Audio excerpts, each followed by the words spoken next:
Tonight, the Liberals demand to know exactly how much will the new solar thermal project cost. And it's showtime in Whyalla, all your old favourites and a few new attractions. This is Southern Cross News with Alison Drower. Hello, great to have your company tonight. First up, a Senate report has exposed a lot of missed opportunities for local Whyalla and Port Augusta businesses as the Defence Department snubs the little guys in favour of dealing with bigger corporates. As John Hunt reports, Defence could do more to ensure the region gets its chance to pitch for contracts associated with the Kultana training base. Defence exercises at Kultana have been a major success, with the Army praised for their engagement with the community. However, businesses struggle with the defence bureaucracy, with many missing out on opportunities. If they need a food supply and they engage Coles, that's all well and good. We've got Coles shops around here, but it's a fair chance that the trucks are going to come actually be loaded down in Adelaide. Unfortunately, defence is a very, very big beast made up of probably 5 different parties. The Kultana experience is the focus of a new Senate report, chaired by SA Senator Alex Gallagher. He says there's frustration at the lack of opportunity to tender for contracts. And they said that, look, we love defence, we get on very well with defence, but it'd be better if they left a little bit more of the spend. 5 recommendations have been made, which call for engagement with stakeholders, more consultation pre- and post-exercises, and a review of defence procurement. Senator Gallagher says with Kultana due for redevelopment, it's important local businesses can share in the work. It's got to be a building block of economic activity where we capitalise on extraordinary goodwill. The recommendations have been cautiously welcomed across the region. Big one that we're waiting on will be the procurement policies which they're looking into. Engage more with local businesses, and give us a better opportunity of being able to extract some of those opportunities. John Hunt, Southern Cross News. Well, earlier this week, there was much backslapping over the news of a solar thermal project being confirmed for Port Augusta. But as the fanfare dies down, the state Liberals are now demanding more transparency on exactly how much the project will cost taxpayers, as Amelia Simpson reports. The state government's solar thermal announcement has given the Port Augusta community new energy. Thousands of people believe in it. Thousands of people so passionate about this actually happening. That's a strong force to be reckoned with. And I think the government's acknowledged that, and the Premier himself even made the comments that this is people power at work. Member for Stewart Dan Van Holst Pelican says he has thrown his support behind solar thermal. In June this year, I wrote to Tom Koutsantonis and said that the only sensible outcome for the government's own use electricity contract was solar thermal at Port Augusta.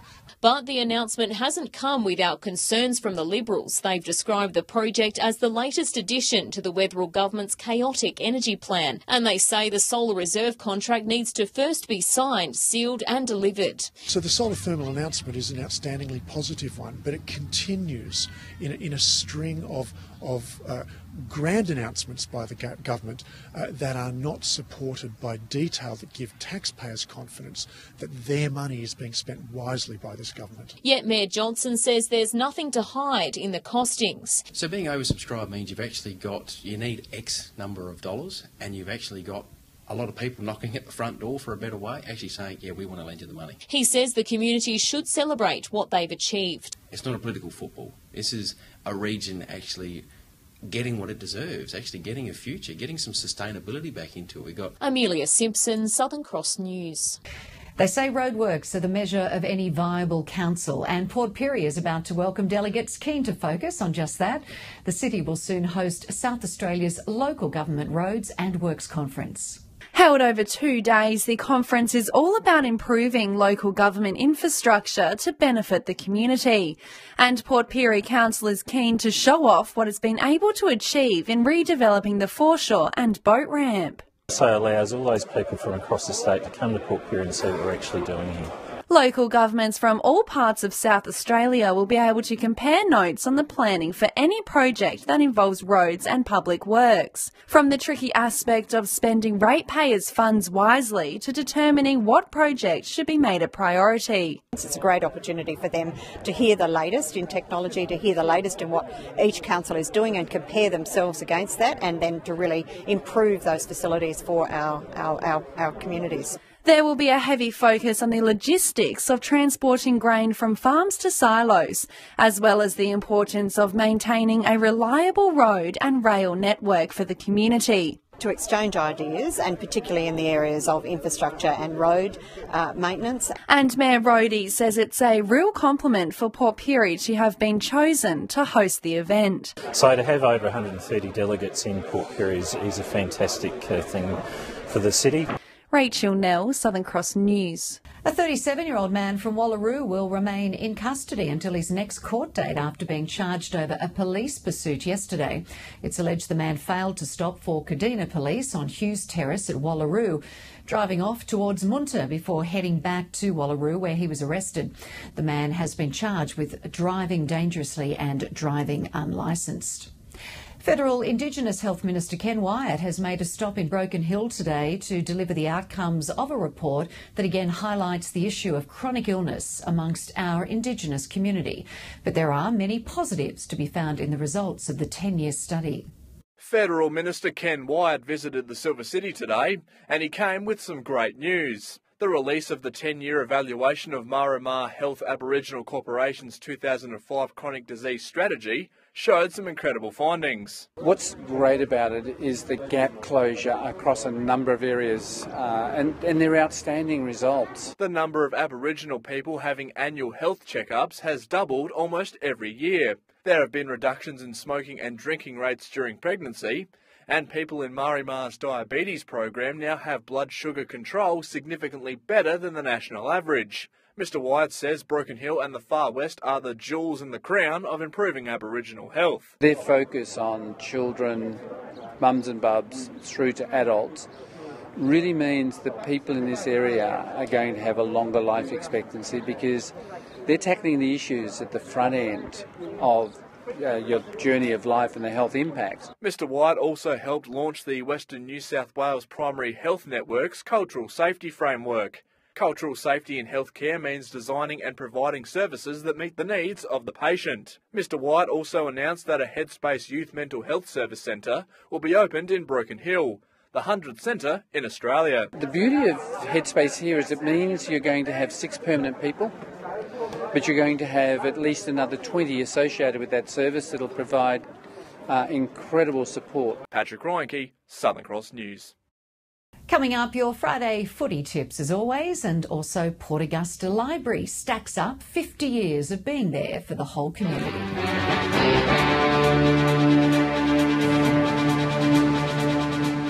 A man and a woman will face Port Pirie court in coming weeks after allegedly being caught importing the highly toxic drug fentanyl. Police arrested the 31-year-old man and woman as they allegedly tried to collect a package at the post office in Port Vincent. Fentanyl is a fast-acting, highly potent synthetic opioid, reported to be between 50 and 100 times stronger than morphine. Well, in this digital age, the local library always struggles to stay relevant as the next generation chooses the web over a book. But today, staff and volunteers at the Port Augusta Library gathered to acknowledge 5 decades of being there for anyone who needs a good read. A big milestone for a place that has brought the community together. The Port Augusta Library today celebrated 50 years of providing the community with services beyond just books. It keeps me sort of caught up with new movies, new books, new technologies even, because I do spend a lot of time looking for things on the internet, so it's a good way to keep up to speed. The Port Augusta Library's manager says while libraries are known for books, it's thriving in the digital age with online book ordering recently added to the mix. So the libraries have constantly always meet what the community demands. And the digital change has just been another change for libraries. She says it's a place for the whole community. People describe a library as the community's lounge room. So it's a place where you can come, share as much time as you want, and you can spend time by yourself or you can join into activities. The celebration not complete without the cutting of the cake, with students from Seaview Christian College happy the celebrations fell on their weekly visit. To come here is a treasure trove for them. There's so many books, so many subjects, and so much to discuss amongst themselves when they get back. Amelia Simpson, Southern Cross News. A man has lost his P-plate licence for a year after police caught him riding drunk on an unregistered moped in Whyalla Jenkins last night. The 34-year-old man from Whyalla Stewart was caught on the Jenkins Avenue and recorded a blood alcohol level 3 times the legal limit. It is showtime for Whyalla this weekend. Organisers are hoping the good weather will mean a big crowd for the next few days. John Hunt has this preview. With just 24 hours until gates open, it's been all go at the Whyalla Showgrounds today. Stalls were being set up, rides needed inspecting, and judges were busy scrutinising each and every exhibition on display. We have lots of hard-working volunteers that have been working for over a week to pull this together, and yeah, we're nearly there. All the show favourites are back, including the Clydesdale Horses show bags and fireworks display. And new to the lineup this year is a fine food and wine tasting pavilion, showcasing produce from across the Eyre Peninsula. We've got local wares coming in, people can have a taste and order some things to take home. We also have a great entertainment marquee in our eating area. This year's show marks the first since the Arium sale, and organisers are hoping showgoers will come out and feel good about their city's future. The number of traders and sponsorship are both up on last year, and Ms Pond says the community spirit is also returning. A record amount of traders, we've never had this many before, and we can't wait. We've got such a good feel, we're going to have a great show. With great weather on the way, gates open at 10 a.m. tomorrow and Sunday. John Hunt, Southern Cross News. Art lovers in Broken Hill will be spoilt for choice with the Regional Art Gallery opening 5 exhibitions tonight, as Pat Reinke reports. From outback landscapes to fabulous flowing dresses, there's a wide variety at the Broken Hill Regional Art Gallery. There are 5 fantastic shows, and we've got a really different range of mediums and styles, so it'll be a really exciting time. Of the 5 exhibitions, a retrospective of local artist John Lindsay Gregory is one close to home. This is a really interesting look at his work from 1955 right through to last year, so it's quite amazing. Upstairs you'll find Bass Note Blues by Bella Lake, an artistic quest to explore blue, green and purple hues in flowers, chairs and atmospheres. Walk into the next gallery and local designer Tatiana Light has her collection of stylish silk dresses on display. Those pieces were actually in New York Fashion Week in 2015, so pretty exciting to have a local designer that was shown in New York Fashion Week. Another unique exhibition will be the Drawing Machine Show from London engineering artist James Capper. He is fascinated by mining and machines and industry and engineering, and he's basically using those processes to create mobile sculptures. 2 of Capper's sculptures will actually be on display in the gallery in October. The exhibition's open tonight and will be on display for the next 6 weeks. Come down and see the 5 shows that we've got on. Fantastic range and fantastic artists from local and as far as the UK. Patrick Reinke, Southern Cross News. We'll have your Friday footy tips right after the break, and we'll also show you around the new clubhouse for Port Lincoln cricketers, all set to open for the new season.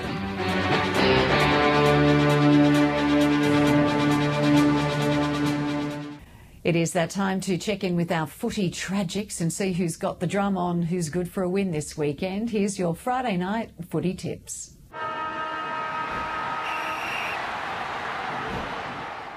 Hello and welcome to round 15 of SGL football. This round sees all games being played on the Saturday. We start with West hosting Solly at Port Augusta's Central Oval. Solly's have got top spots sewn up and will be looking to continue their brilliant form. West have been inconsistent all year and will need to sharpen up with finals just around the corner. I'm tipping Solly's. At Etzer Oval, it's Central and Port in the battle for the wooden spoon. Both sides have had poor seasons, but will be looking to salvage some pride. I'm tipping Central. At Port Oval in Pirie, it's the Lions taking on a South outfit hurting from last week's hiding at the hands of Solly's.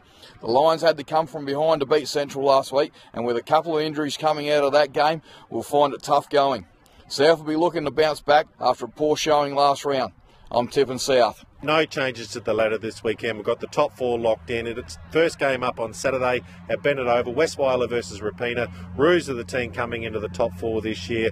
They're going to have their eyes on next week's elimination final, and I think West will win this one. Saturday's game at Memorial Oval, it's North Whyalla versus South Whyalla. Sadly, South really dropped off in the second half of the season. They've only won a couple of games.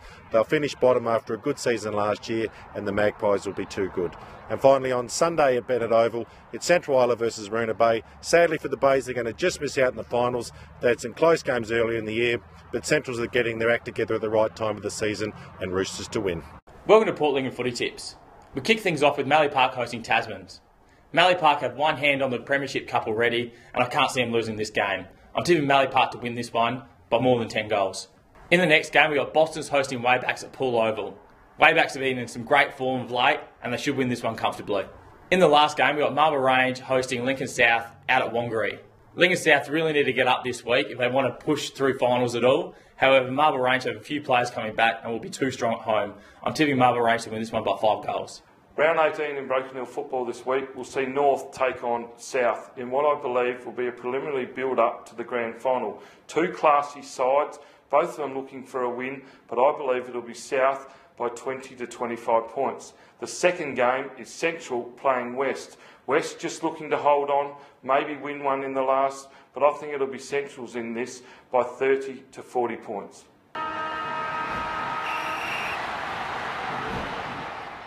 Well, Port Lincoln's cricketers are looking forward to bowling over a few beers to celebrate the opening of a new clubhouse.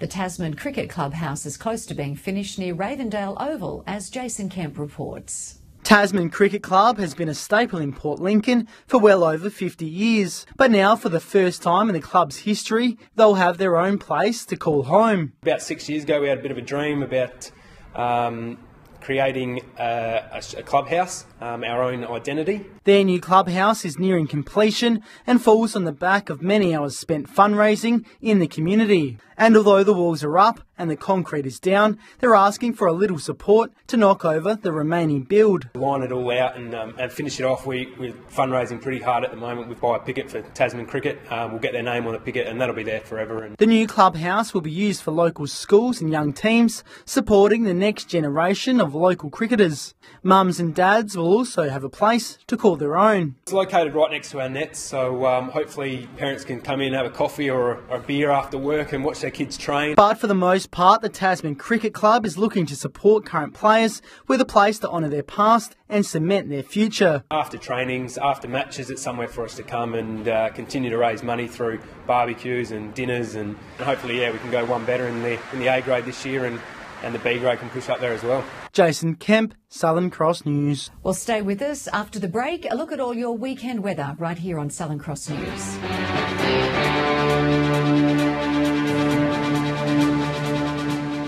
To your weekend weather now, and it looks mainly fine conditions right across the Gulf and Broken Hill, much like today. Port Augusta was our warmest centre today, 19 degrees. The Silver City not quite as windy for 17, and Adelaide shook off the last of those showers for a fine 15 degrees. On the satellite, a high pressure ridge is keeping the north of SA relatively fine, with the tail end of this week's cold front continuing to leave some cloud cover over the south.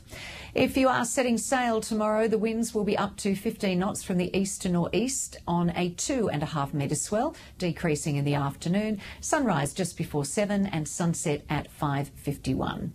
Lots of sunny icons on the screen there for tomorrow. Down to 0 tonight for Port Augusta, 17 for Whyalla, 16 in Lincoln and Pirie, and a mainly fine 15 if you are heading to Adelaide. To the 4-day outlooks, and chance of a shower on Sunday for Port Lincoln, but that will clear Monday. A cloudy start to the new week in Cleve, and Woodner will get some rain on Sunday, easing to showers Monday. Whyalla's next 4 days will also look mostly fine, except for the chance of a shower late on Sunday. No rain for Port Augusta over the weekend, and Kadina enjoying consistent 16 degrees. Showers or rain are likely for Sunday for Port Pirie, Clare and Broken Hill as the last of that cold front moves through, but warming up very nicely for the start of the new week. Well, that is the latest from everyone here at Southern Cross News. You can watch more local news via our YouTube channel and also stay up to date on Facebook and Twitter. And if you do have a story to share, feel free to drop us an email. Have yourself a great weekend. We'll see you back here at 6:30 on Monday night, but bye for now.